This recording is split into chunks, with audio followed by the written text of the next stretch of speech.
Alhamdulillah, alhamdulillahilladzi anzala ala abdihi kitaba wa lam yaj'al lahu iwaja. Asyhadu an la ilaha illallah wa asyhadu anna Muhammadan abduhu wa rasuluhu la nabiyya ba'd. Allahumma shalli ala Muhammad wa ala ali Muhammad kama shallaita ala Ibrahim wa ala ali Ibrahim wa barik ala sayyidina Muhammad wa ala ali Muhammad kama barakta ala Ibrahim wa ala ali Ibrahim fil alamin innaka Hamidum Majid. Ayuhan nas ittaqullaha haqqa tuqatih wa la tamutunna illa wa antum muslimun. Para jamaah yang berbahagia, marilah kita berusaha untuk menjadi orang yang bertakwa. Takwa itu artinya menjaga diri, menjaga hubungan baik dengan Allah, dan juga menjaga hubungan baik dengan semua makhluknya Allah, di antaranya juga manusia dan binatang. Para jamaah yang berbahagia, semua para nabi dan rasul itu mengajarkan ajaran pokok yang sama, yaitu hanya menyembah kepada Allah saja, tidak kepada yang lain. Mulai dari Nabi Adam, Nabi Nuh, Nabi Musa, Ibrahim, dan seterusnya sampai yang terakhir Nabi Muhammad Rasulullah Sallallahu Alaihi Wasallam mengajarkan ajaran pokok yang sama, yaitu hanya menyembah kepada Allah saja, tidak kepada yang lain. Nabi Nuh misalnya mengatakan, faqala ya qaumi ibudullah, wahai kaumku, hendaklah kamu menyembah kepada Allah. Malakum min ilahin ghairi, bagi kamu tidak ada sesembahan selain hanya kepadanya saja. Para jamaah yang berbahagia, saking pentingnya penyembahan kepada Allah ini menjadi inti pokok ajaran semua nabi, maka ajaran ini tidak hanya diterapkan pada saat sholat saja. Saat kita melakukan apapun, harus dan wajib disandarkan kepada nama Allah. Misalnya kalau kita sedekah, diniatkan karena Allah. Kalau kita mau melangkahkan kaki ke kantor, diniatkan karena Allah. Melangkahkan kaki kemanapun, asal perbuatan itu tidak tergolong perbuatan yang mendurhakai Allah atau maksiat, maka itu wajib disadarkan kepada Allah.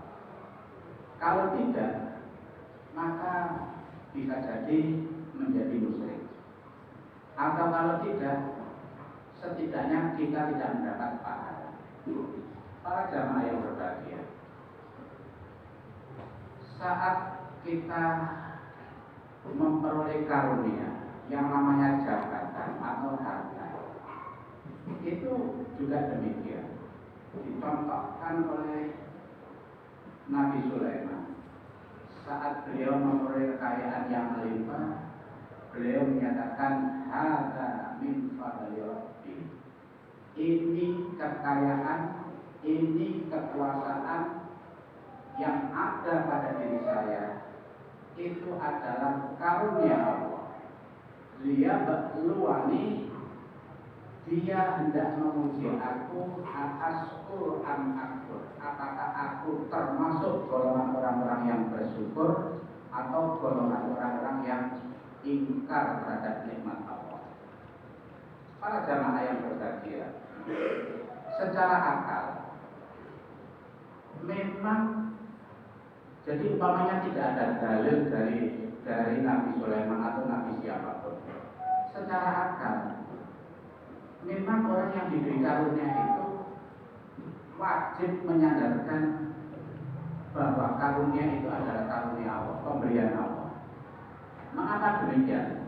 Akal kita mengatakan tidak mungkin seseorang yang tubuhnya tidak sehat, akalnya tidak sehat, itu bisa memperoleh jabatan dan kekayaan. Kita lihat para pejabat yang kemudian sakit, kemudian terus-menerus sakitnya, lalu dia diberhentikan. Demikian pula saat dia akalnya tidak berfungsi lagi, maka jabatan itu akan hilang dan bisa jadi kekayaannya juga hilang karena apa? Karena digunakan untuk berobat. Jadi dalil akalnya itu sudah masuk di situ. Karena kehadiran kita di masjid ini misalnya, itu kita sebut semata-mata karunia Allah. Karena apa? Kalau tidak ada karunia Allah, walaupun kita sehat, kita tidak bisa ada di sini. Kita katakan ini adalah min fadli Rabbi. Para jamaah yang berbahagia. Kemudian saat orang itu ditimpa musibah atau yang kita anggap sebagai keburukan, walaupun itu pada akhirnya belum tentu juga keburukan. Misalnya orang seperti Nabi Ayub itu memberikan contoh saat beliau ditimpa musibah sakit.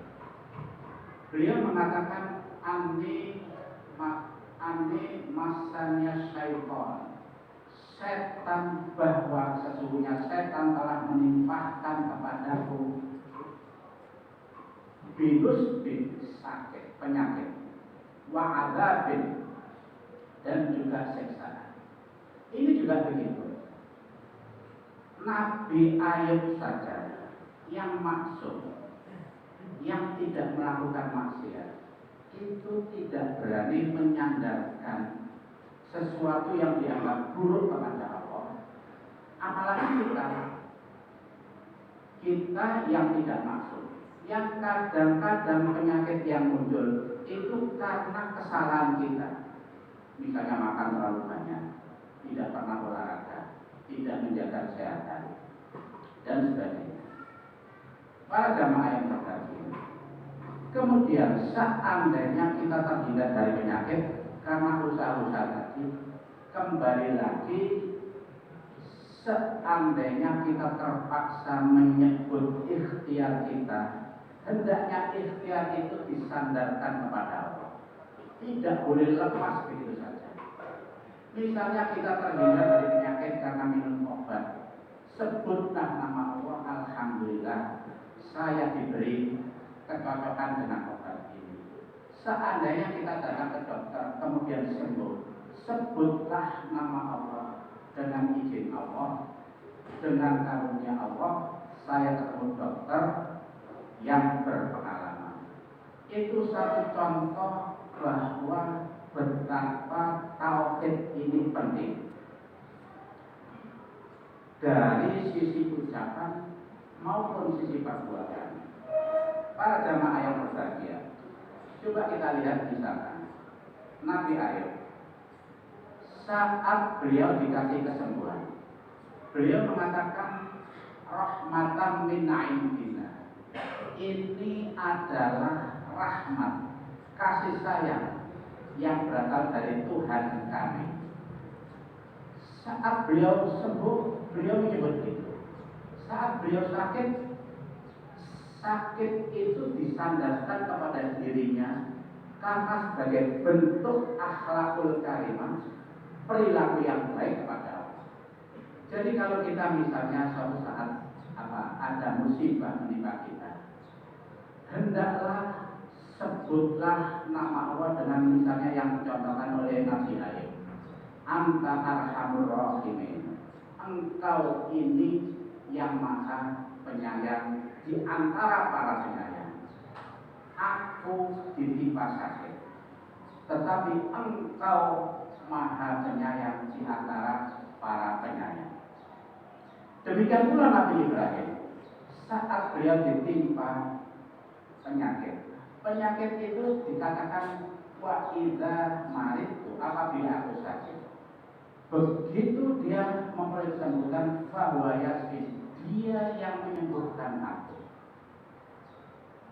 Nabi kita juga mengajarkan doa yang sering kita hafal. Allahumma rabban nas, ya Allah, engkau adalah pemelihara manusia. Adhibil bas, hilangkanlah penyakit ini. Jadi penyakitnya dihilangkan. Sumber penyakitnya tidak disebutkan dari awal, tidak disandarkan kepada Allah. Tapi isfi, sembuhkanlah. Antas safi, engkau yang maha penyembuh. La sifa'a, tidak ada yang bisa menyembuhkan illa sifa'uka, kecuali dengan penyembuhannya.